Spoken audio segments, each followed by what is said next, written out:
I've already taken 297.1 pounds out of my 1993 2.3-liter Mustang Autocross car. Finding free and inexpensive weight to remove has me searching every corner of this future corner carver. Apocalypso still needs to shed just over 200 pounds to reach my 500-pound weight loss goal. There's a lot of weight hiding behind the dashboard of a Fox Body Mustang. I've decided to remove the FIREWALL sound deadening and the AC evaporator core. While digging behind the dash, I found some more adhesive sound deadening, so I took that out too. This video provides some tips for removing the FIREWALL sound deadening and the AC evaporator core, details the daunting problems I ran into, and gives an accurate weight for everything that came out of Apocalypso. In order to keep this video focused on what's behind the dashboard, I'm not going to cover the process for getting the dashboard away from the FIREWALL in detail. But here are some tips to make the process easier. You'll need to remove the center console, the kick panels, the trim around the steering column, and the dash trim below the steering wheel. Disconnect wires in multiple areas, lower the steering column, remove the speaker grills and the defrost vent trim panel, remove the switches from the bezel, remove the bezel and the instrument cluster, remove the glove box, and remove the screws and bolts holding the dashboard in place. Having the seats out of the car is a huge help. I put moving blankets down to protect the wiring and electrical connectors on the floor and myself from anything that might dig into me while I was working. You don't have to take the dashboard completely out. You can put some padding down on the transmission tunnel and rest the dashboard there. Before moving the dashboard too much, disconnect the cable, vacuum line block, and wiring going to the HVAC box. You will need to remove the shifter handle in order to get the dashboard far enough away from the FIREWALL to access everything that has to come out. There are a lot of wires on the left side of the dash. Don't pull too hard or move the left side of the dash too far from the FIREWALL. Angle the dash so you have more access from the passenger side. Label, bag, and tag the hardware. You'll be removing a lot of screws, bolts, and nuts. And, as you'll see, this job can go from a weekend project to a weeks-long nightmare. Most of the electrical connectors are different shapes, so you can't mix them up. But it can be hard to remember how many connectors you unplugged. And, depending on the options your Mustang came with, there can be unused connectors behind the dash. Make a checklist and take copious notes. And take pictures. You'll be glad you did. Be gentle. When you're dealing with 30-year-old clips and plastic, things can and will break. Be patient. Some of the electrical connectors were so stuck, they took 20 minutes to separate. The connectors for the instrument cluster and the speedometer cable fought me for over 30 minutes. It took me 4 hours and 30 minutes to get the dashboard away from the FIREWALL, which is probably 2.5 hours longer than it should take. And that was just the start of my misery.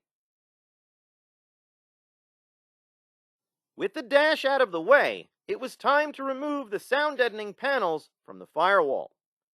In order to remove the sound deadening, I had to remove the steering column support bracket and the HVAC box. The AC lines have already been taken out of Apocalypso. So, in the engine compartment, I only had to remove the heater hoses from the heater core, a vacuum line, an electrical connector, and 3 nuts. The heater hoses were frozen in place and extremely hard to remove. I knew I was going to replace the heater core, so I got aggressive and mangled the tubes while trying to twist the hoses off. I ended up cutting a slit in the hoses to remove them. It took me 30 minutes to free the heater hoses. Using a hose removal tool would have worked better. The bulk of the sound deadening on the FIREWALL is jute with a molded backing. It came out in 4 pieces. One upper piece that goes under the cowl, one small piece on the passenger side above the kick panel, one large bottom piece on the passenger side, and one large bottom piece with a small side extension on the driver's side. It was clear that someone other than Ford was in here before me. I suspect the two bottom pieces were born as one piece, but had been cut by a previous owner. The upper dash jute is partly held in place by the pedal box. I needed to loosen the pedal box and make a small cut to get the sound deadening out of the car. It took 10 minutes to remove.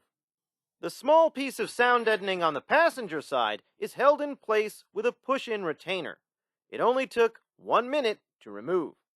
The passenger side bottom jute required 2 cuts to remove, around the accelerator pedal and a wiring grommet.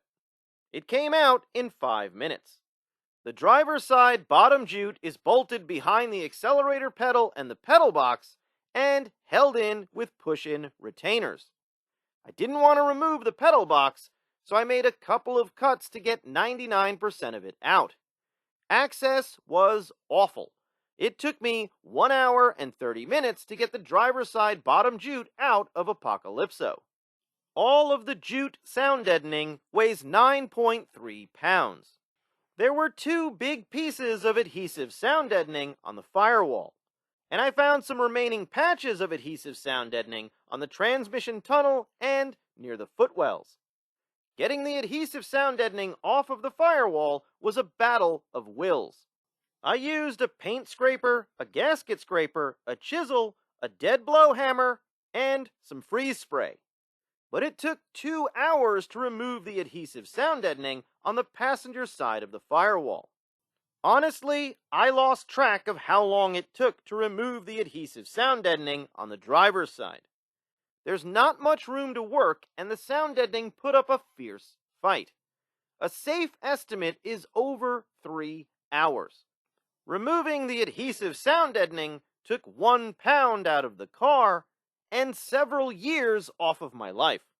With the adhesive sound deadening out, I spent a couple of hours cleaning, prepping, and painting those areas on the firewall. Together, getting rid of the jute and adhesive sound deadening took 10.3 pounds out of Apocalypso. In a previous video, I deleted the AC, so I don't need an AC evaporator core. Unlike the heater core, you can't just unscrew a plastic cover and get access to the AC evaporator core. The Ford service manual details the peculiar process for getting the AC evaporator core out of the housing. I used 2 speed nuts and bolts, a drill, a small saw, a rotary tool with a side cutting bit, a heat gun, sandpaper, 3M strip caulk, and blue thread locker.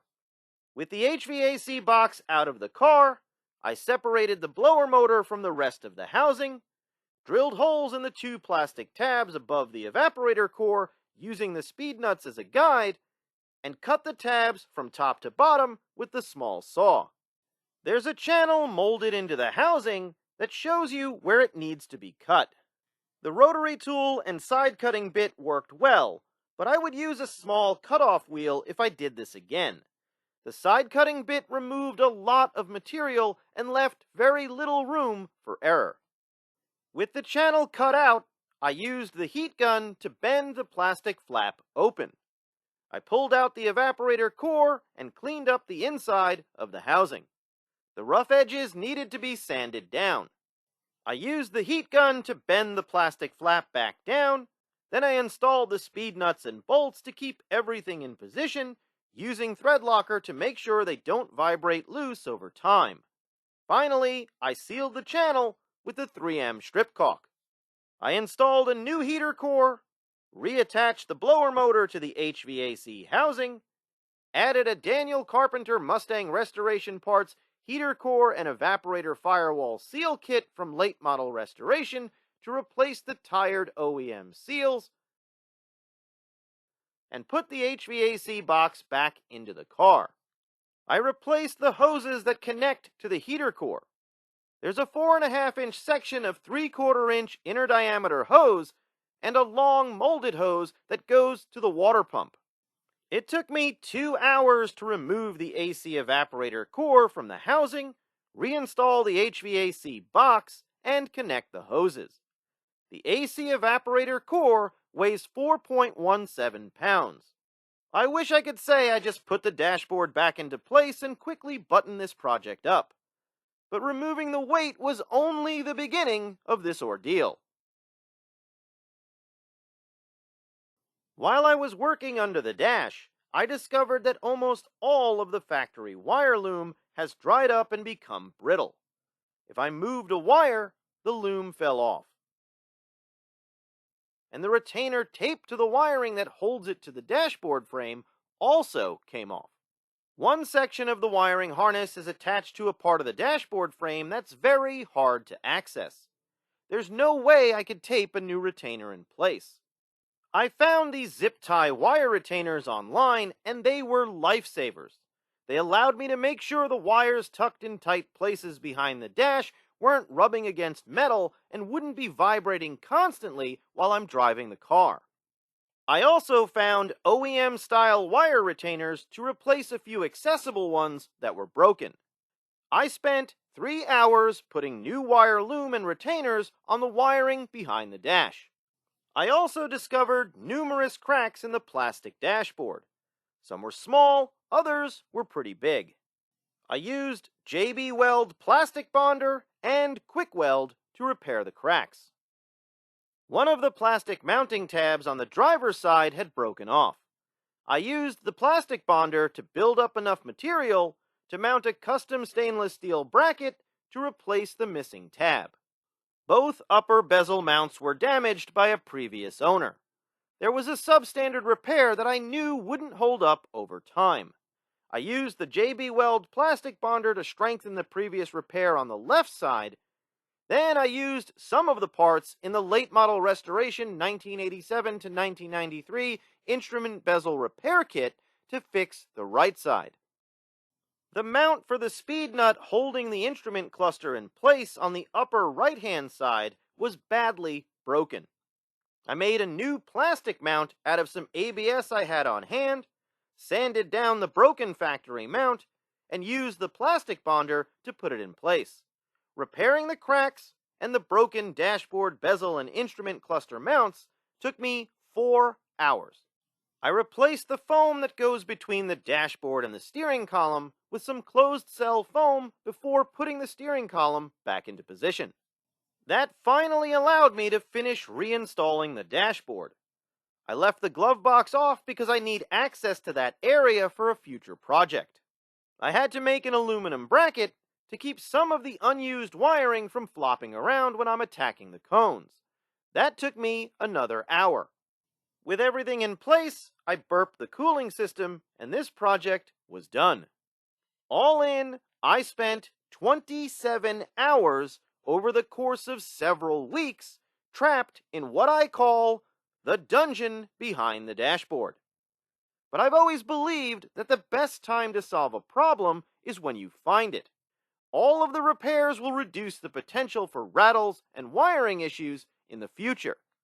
Removing the sound deadening and the AC evaporator core took 14.47 pounds out of Apocalypso, from the very front of Zone 2. So far, I've taken 100.17 pounds out of Zone 1, 114.7 pounds out of Zone 2, and 96.66 pounds out of Zone 3. That brings my total weight reduction to 311.5 pounds. I still have to take almost 190 pounds out of Apocalypso, but I'm more determined than ever to meet that goal. I'll cover more creative, aggressive, and possibly excruciating weight reduction mods in the next video in this series.